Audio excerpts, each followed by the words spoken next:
Hello everyone, इस video में हम देखेंगे स्टैंडर्ड मैथ्स का पेपर नंबर 4 का सेक्शन ए देखेंगे।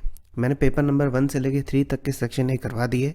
अगर आपने ना देखो तो लिंक डिस्क्रिप्शन में आप वो जाके देख सकते हो। तो देखो 24 मार्क्स का सेक्शन ए रहेगा और उसमें पहले 1 से लेके 6 तक रहेंगे ट्रू और फॉल्स। तो सबसे पहला क्वेश्चन देखो, state whether the statement are true और फॉल्स। तो फर्स्ट क्वेश्चन देखो, if the value of two zeros of cubic polynomial in x is 0 each, then the polynomial will have no term with x as well as the constant term. अब सबसे पहले जब भी cubic polynomial आता है तो हमें सबसे पहले उसका स्टैंडर्ड इक्वेशन ये याद होना चाहिए, a x cube plus b x plus c x plus d is equal to 0। तो इसमें जो जीरोज होते हैं उनका फॉर्मूला क्या होता है, 3 फॉर्मूला है हमारे पास, alpha plus beta plus gamma is equal to minus b by a, फिर alpha beta beta gamma plus gamma alpha is equal to c by a, and third तीनों जीरो का multiply minus d by a. तो देखो अब question को अच्छे से समझना, कोई भी दो जीरोज आर जीरो इच, यानी कि दो जीरो अल्फा बीटा और गामा तीनों में से कोई भी दो जीरो जीरो ले लो एक्चुअली। तो मैं ले लेता हूँ अल्फा को भी जीरो ले लेता हूँ और बीटा को भी जीरो ले लेता हूँ। तो उसने क्या कहा कि no term with x as well as constant term, यानी कि सी टर्म भी नहीं रहेगा, एक्स का टर्म क्या होता है सी होता है यहाँ पे, और कॉन्स्टेंट टर्म यानी कि डी, ये दोनों ही टर्म नहीं रहेंगे, जीरो हो जाएंगे। तो हम चेक करते हैं। तो देखो अल्फा बीटा यहाँ पे जीरो जीरो रख दिया, ठीक है। तो यहाँ पे क्या मिला मुझे, gamma is equal to minus b y. तो पहले इक्वेशन से तो हमें कुछ भी नहीं मिला, छोड़ दो उसे, ठीक है। दूसरा देखो, यहाँ अल्फा बीटा जीरो, ये टर्म जीरो हो गया, फिर यहाँ पे बीटा अकेला जीरो है, वो टर्म भी जीरो हो गया, और यहाँ पे गामा और अल्फा, तो अल्फा भी जीरो, तो ये टर्म भी जीरो हो गया। तो मुझे क्या मिला, zero is equal to c by a, means c is equal to zero मिल गया। तो देखो सी का टर्म यहाँ पे जीरो हो गया, यानी कि ये टर्म पूरा गया। अब कौन सा बचा, डी की बारी, देखते डी जीरो होता है नहीं। तो अल्फा बीटा जीरो था, यानी कि zero is equal to minus d by a. तो ए जीरो के साथ मल्टीप्लाई होगा तो डी के बराबर क्या मिल जाएगा, जीरो, यानी ये टर्म भी जीरो हो गया। तो ये स्टेटमेंट कैसा है, ट्रू है।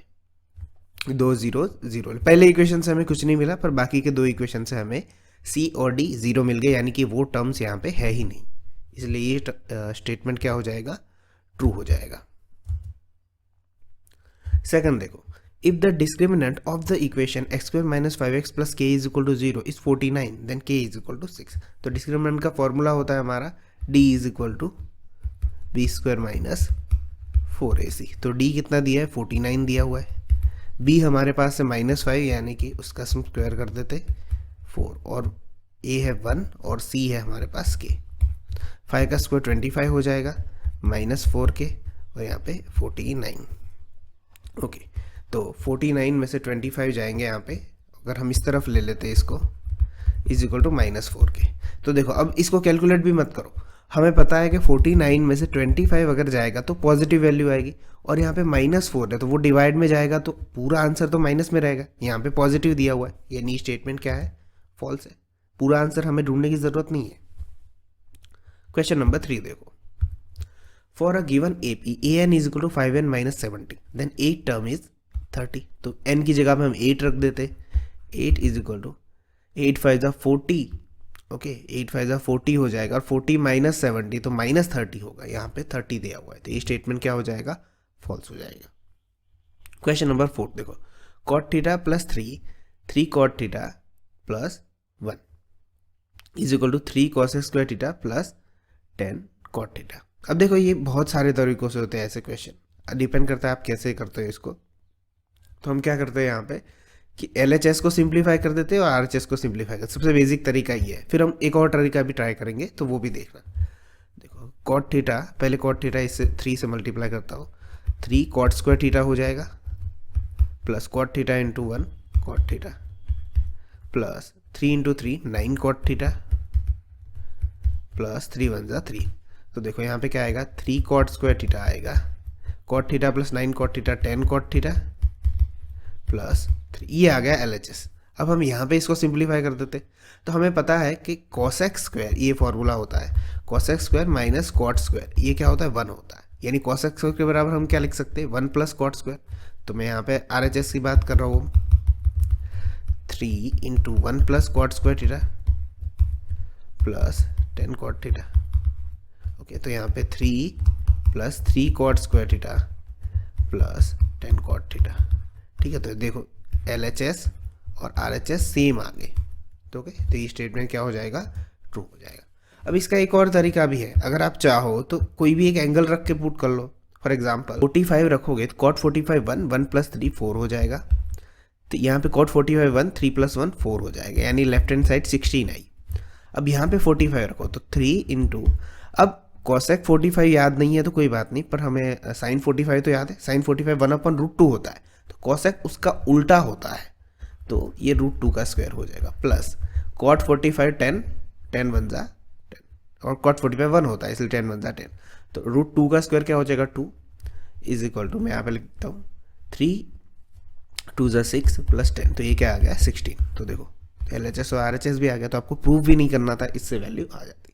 देखो ऐसे क्वेश्चन में थीटा की वैल्यू अगर लेनी है अच्छे से तो 45 ही लेके करना मिडल वैल्यू, ओके, क्योंकि साइन 0 और 90 वगैरह लोगे तो उसमें कई जगह पे 10 90 पॉसिबल नहीं है, इसलिए जितने भी ऐसे क्वेश्चन है उसमें 45 क्वेश्चन वैल्यू पुट करके करोगे तो इजीली आंसर आ जाएगा। क्वेश्चन नंबर 5 देखो, the decimal expansion of 256/125 is a non terminating repeating. अब देखो टर्मिनेटिंग और नॉन टर्मिनेटिंग का यहाँ पे एक ही सिंपल कॉन्सेप्ट है। अगर आपके डिनोमिनेटर में 2 का कोई पावर बन रहा है, m हम लेते हैं, और 5 का कोई पावर बन रहा है, या तो दोनों का बन रहा है, ये 3 कंडीशन आती है, ये और ये, तो ही टर्मिनेट होता है, बाकी नॉन टर्मिनेट होता है। कोई भी सिर्फ 2 का हो या 5 का हो या 2 और 5 दोनों का हो, इसके अलावा अगर कोई कंडीशन आई तो वो नॉन टर्मिनेटिंग होता है। तो हम 125 जानते हैं, ये तो 5 का क्यूब है, ठीक है, तो ये सेकंड वाली कंडीशन है यहाँ पे, ठीक है, ये तो टर्मिनेटिंग होगा, तो ये हो जाएगा फॉल्स। क्वेश्चन नंबर 6 देखो, the graph of the 5x minus 4y passes through the origin. तो ओरिजिन के कोऑर्डिनेट्स क्या होते हैं 0 0, तो x की जगह पे रखो, यहाँ y की जगह पे 0 रखो, तो 0 माइनस 0 क्या हो जाएगा 0 हो गया। LHS RHS वेरीफाइड, तो ये भी ट्रू है।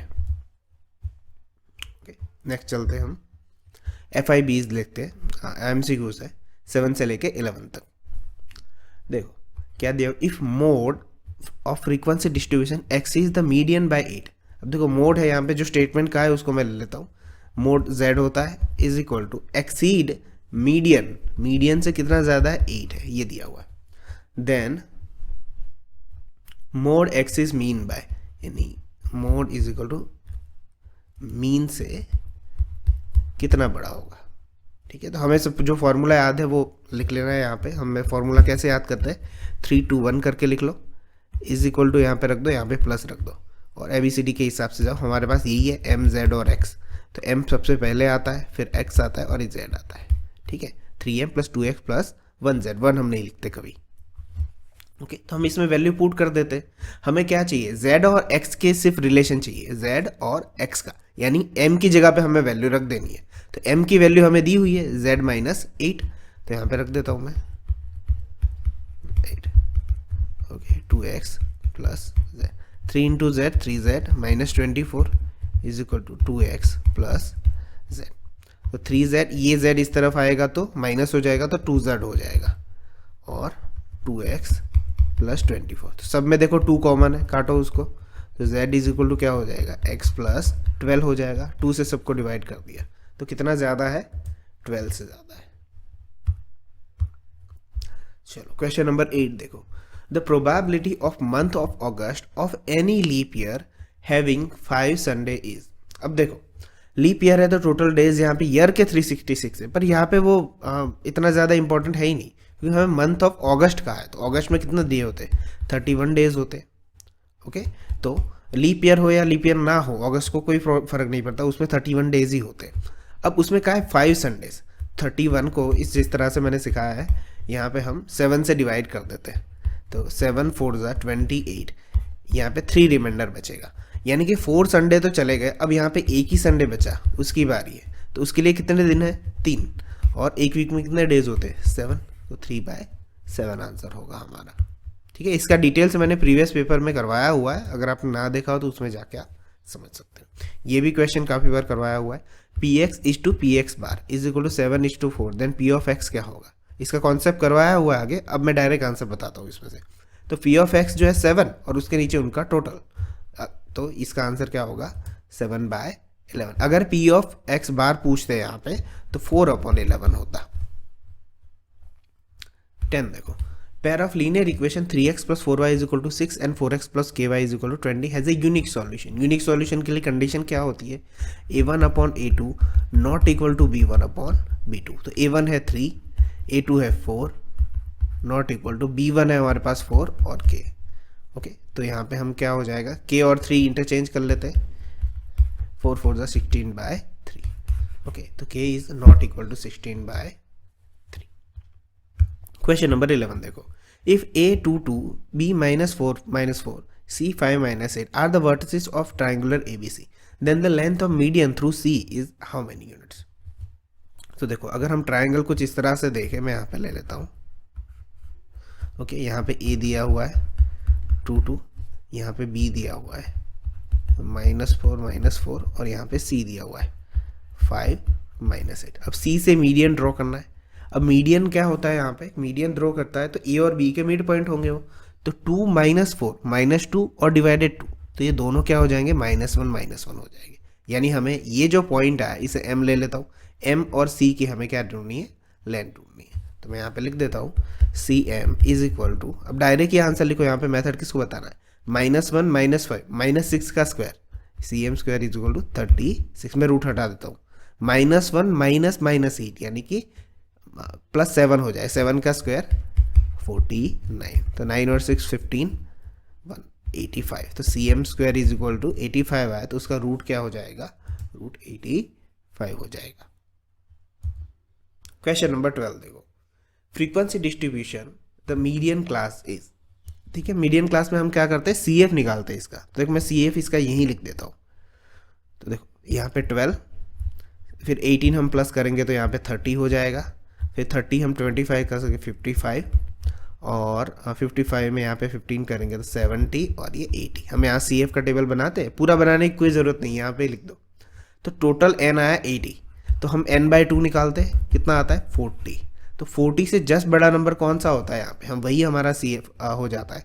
तो यहाँ पे 55 है, तो यहाँ पे मीडियन क्लास क्या हो जाता है हमारा 30:40। वैसे तो पूरा क्वेश्चन जब करते हैं तो अलग ही तरीके से करते हैं, पर यहाँ पे 1 मार्क्स है तो सिर्फ उतना ही हम करेंगे।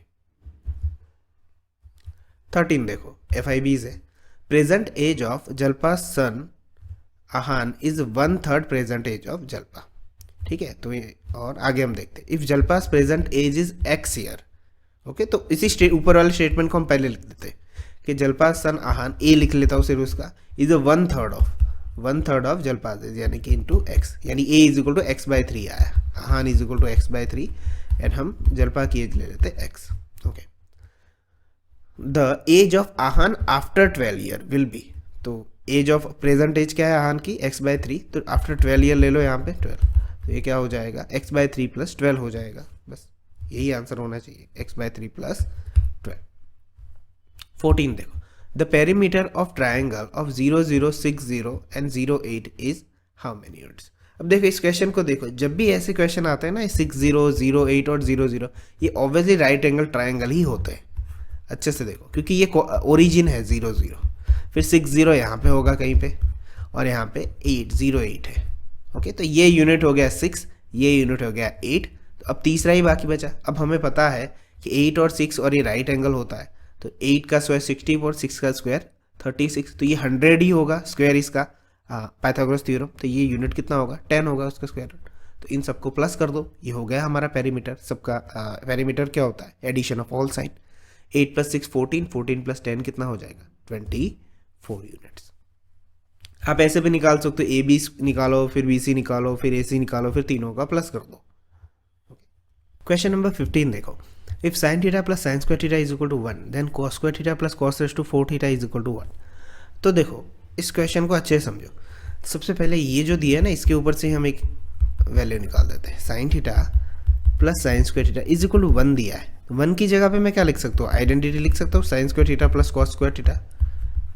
ओके, तो sin स्क्वायर कैंसल, तो मुझे क्या मिल जाएगा, sin θ is equal to cos square θ। तो मैं इसी को इसमें रख देता हूँ, cos square θ की जगह पे sin θ रखना है, प्लस cos raised to 4 θ की जगह पे क्या लिख सकता है, इसको दोनों साइड स्क्वायर करो, तो ये साइन स्क्वायर थीटा हो जाएगा। तो ये क्या हो जाएगा, साइन स्क्वायर थीटा। तो sine theta plus sine square theta तो हमें ऑलरेडी दिया हुआ है, कितना है, 1 है। इसका आंसर हो जाएगा 1। क्वेश्चन नंबर 16 देखो, tangent draw from P point lying in the exterior of a circle with centre O. यानी यहाँ पे P है, यहाँ पे O है और आगे A और B दिए हुए हैं। उसमें बोला है APB, ये पूरा 70 होता है, ठीक है, पूरा एंगल 70 है, ये 90 होता है ऑलवेज। हमें फाइंड करना है POA। अब देखो क्वेश्चन को समझो अच्छे से।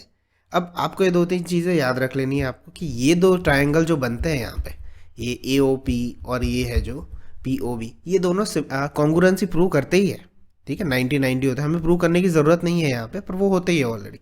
इसका मतलब ये होता है ये जो 2 एंगल होते हैं ना वो सेम ही होते हैं कॉन्ग्रुएंसी के हिसाब से। तो ये 70 है तो ये कितने कितने में डिवाइड होंगे, 35 में होंगे। तो हमें क्या चाहिए, अब POA चाहिए। तो 90 और 35 कितने होंगे, 125। तो 180 में से 125 निकाल दो एंगल सम प्रॉपर्टी से, 17 में से 12 जाएंगे तो 5। तो ये आंसर कितना हो जाएगा, 55 हो जाएगा। ओके, तो इस तरह से POA 55 हो जाएगा। 17 देखो, the product of 2 consecutive odd natural number is 143, then those numbers. अगर आपके टेबल अच्छे हैं तो ये तो डायरेक्ट आंसर पता चल जाएगा, बहुत छोटे नंबर से, पर हम पहले करके दिखाते हैं। तो देखो हम ऑड नंबर किस तरह से लेते हैं, अगर मान लो मैं x = 1 ले लेता हूँ तो x + 1 = 2 हो जाएगा, x + 2 = 3 हो जाएगा। इस तरह से सीक्वेंस चलता जाएगा। कंसेक्यूटिव ऑड का है ना, तो 1 और 3 लो। तो 1 हमने क्या लिया x और 3 क्या लिया, x + 2, दोनों का प्रोडक्ट ले लो, 143। हम इसे सॉल्व करते हैं, x² + 2x = 143। तो x² + 2x - 143 हो जाएगा। अब इसको स्प्लिट करोगे आप, तो इसको स्प्लिट करोगे ना तो 143 सिर्फ 11 से ही डिवाइजेबल होता है, तो आपको वहीं पे आंसर मिल जाएगा, 11 13 हो जाएगा ये, ठीक है, 3 14 और ये 143 हो जाएगा, 11 13। तो वही तो आंसर आ गया, 11 और 13 ऑड तो है, इसको भी सॉल्व करने की कोई ज़रूरत नहीं है। तो 11 और 13 आंसर होंगे। ओके, क्वेश्चन नंबर 18 देखो, if the median of the observation arrange in ascending order as 24 25 26 up to 34 is 27.5, then x = 1। अब मीडियन हम कैसे निकालते हैं, टोटल टर्म जो होता है ये 9th क्लास के हिसाब से, ओके, 1 2 3 4 5 6 7 और 8। तो मिडल में एग्जैक्टली तो कोई आएगा नहीं, तो हम क्या करते हैं, ये जो 4th टर्म है और 5th टर्म का हम मीन निकाल देते हैं, x + 2 + x + 3 divided by 2 is equal to, median हमें दिया हुआ है ऑलरेडी 27.5। इसे हम सॉल्व करते हैं, x + x 2x हो जाएगा, 3 + 2 5, 27.5 × 2 कितना हो जाएगा, तो 27 हाफ है और 28, तो 54 और 55 हो जाएगा, ये पूरा मल्टीप्लाई करोगे तो 5 इस तरफ आएगा, तो 55 में से 5 जाएंगे तो 50, तो 2x = 50 मीन्स x = 50/2 क्या हो जाएगा, 25 हो जाएगा। क्वेश्चन नंबर 19 देखो, if there is a road in the shape of circular ring around a circular garden and outside it, if the difference between outer circumference and inner circumference is 88 meter, find the width of the road। Okay, हमें with find करनी है। तो यहाँ पे कुछ इस तरह से 2 जो सर्कल होते हैं इस तरह से, ठीक है। तो ऑब्वियसली जो बिगर सर्कल है उसकी रेडियस हम r ले लेते हैं और जो छोटा सर्कल है उसकी रेडियस हम स्मॉल r ले लेते हैं। तो यहाँ पे विथ का डिफरेंस 88 दिया हुआ है, तो हम देखो इस तरह से कुछ ले लेते हैं, 2πr - 2πr is equal to हमें कितना दिया है, 88 दिया हुआ है, क्योंकि बड़े सर्कल का सर्कमफरेंस 2πr इस तरह से और छोटे सर्कल का इस तरह से। तो देखो यहाँ पे जो 2π है, ठीक है, पाई की वैल्यू हम 22/7 ले लेते हैं, हमें कुछ नहीं कहा इसलिए। तो ये जो 2π है वो बाहर आ जाएगा, तो r - r वही हमारी विथ है, ये इसी को ही हम r - r कहते हैं, इज इक्वल टू 88 और नीचे 2π आएगा। पाई की वैल्यू क्या है, 22/7, तो 7 यहाँ पे चला जाएगा, 22 4 = 88, 2 2 = 2 7 = 14, तो 14 मीटर होगी, जो क्या होगी हमारी यहाँ पे विथ होगी, ठीक है। r में से r माइनस करेंगे तो ये जो जगह बचेगी वही हमसे पूछी थी। क्वेश्चन नंबर 20 देखो, the area of 3 adjoining surfaces of cuboid are x, y and z, find the volume of cuboid. अब देखो यहाँ पे दिया हुआ है सरफेस का एरिया x दिया हुआ है यहाँ पे, ओके। दूसरा सरफेस है उसका एरिया y लिया हुआ है, और तीसरा है उसको z दिया हुआ है। तो मैं यहाँ पे सारे नोटेशन ले लेता हूँ, पहले l b और ये h। ओके, तो x को देखो, तो x किससे बनता है, l इंटू एच से। हम जानते हैं रेक्टेंगल का एरिया होता है जो लेंथ इंटू ब्रेथ होता है। ओके, इसके हिसाब से तो x का एरिया क्या हुआ, l इंटू एच। उसी तरह से y का देखो, तो y का क्या होता है, b इंटू एच। उसी तरह से z का देखो ऊपर, तो ये l है और यहाँ पे b है, z का l इंटू b। हम क्या करते हैं, ये जो तीनों इक्वेशन आए उनको मल्टीप्लाई कर देते हैं, तो ये क्या हो जाएगा, x Y z is equal to यहाँ l into l, l square, b into b, b square, h into h, h square. अब हमें चाहिए क्या, l into b into h, because volume of cuboid क्या होता है, एल बी एच होता है। तो दोनों साइड हम अगर स्क्वायर रूट लें तो ये क्या हो जाएगा, under root x Y z is equal to l b h हो जाएगा, जो कि हमें चाहिए था, इज इक्वल टू वॉल्यूम के बराबर होता है। तो वॉल्यूम ऑफ क्यूबाइट क्या हो जाएगा, under root x Y Z. 21 देखो, find the probability of the month of February. Okay, February की बात की है, any leap year having 5 Sundays. तो फेब्रुआरी में लीप ईयर में कितने डेज होते हैं, 29 होते हैं। ओके, तो हमने हमारा फॉर्मूला सिंपल है, 7 4 ज़ा 28, यहाँ पे 1 बचा, तो 1 जो बचा उसके नीचे क्या आ जाएगा, 7 हो जाएगा। यहाँ पे आंसर होगा 1/7। 22 देखो, P of A is equal to 7/4, then P of A बार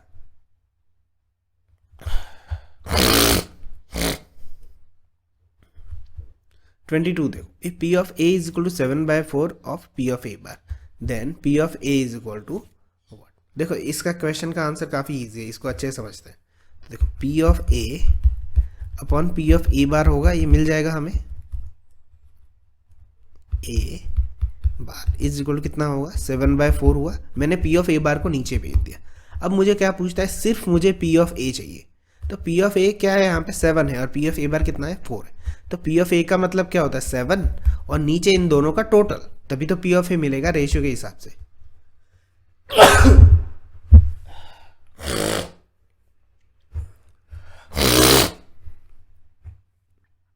तो P of A क्या हो जाएगा, 7/11। 23 देखो, what is the LCM of 36 and 100। तो ये काफ़ी सिंपल क्वेश्चन है, आप प्राइम फैक्टराइजेशन से कर लो। ओके, 100 हम यहाँ से कर देते हैं, 4 से डायरेक्ट करते हैं, 4 9 ज़ा 25। अब देखो 25 और 9 में कोई कॉमन तो आने वाला है नहीं, तो मल्टीप्लाई कर दो डायरेक्टली। ओके, 25 9 ज़ा कितना हो जाएगा, 2 2 5 और 4 4 5 ज़ा 20, 4 2 ज़ा 8 और 2 10, 4 2 ज़ा 8 और 900। तो एलसीएम कितना हो जाएगा, 900 हो जाएगा। 24 देखो, last question of this paper. If A m/2 5 is a midpoint of segment -6 and 7 and -2 and 3, find the value of।